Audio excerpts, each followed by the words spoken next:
Okay, this is the first time that Ballinamallard have been granted their domestic and UEFA licence. How much does it mean to the club?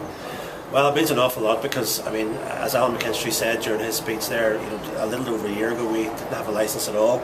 And we've gone in the space of a year from having the Championship licence, which enabled us to be promoted to the Premiership for this season.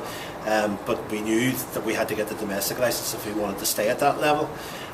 So we began the season knowing the domestic licence was our priority, but then of course we had such a good start to the season that we realised we might actually have to go for the UEFA licence as well, because if we ended up at the end of the season maybe finishing in third or even fourth and having an opportunity to qualify for Europe, it would be a disaster if we didn't have the UEFA. So we knew that we had to go that little bit of an extra step. So to get the three of them in the space of a year has been an awful lot of hard work amongst a lot of people at the club, but it's great now to be at that level where we are on the same level as the other Premiership clubs in terms of having the required licences to stay at this level.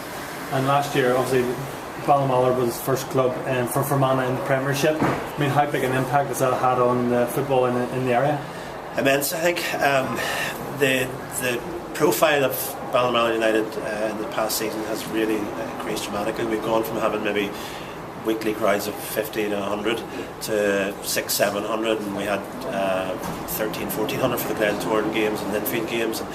And, so a lot of people who maybe wouldn't have come to see Ballinamallard play because either they're not really that interested in football or they're more interested in local junior soccer have decided, it's worth going to see Ballinamallard play against these big teams, and they've been pleasantly surprised, I think, when they've come out to see what facilities we have, and obviously to see how well we competed with the big clubs at home.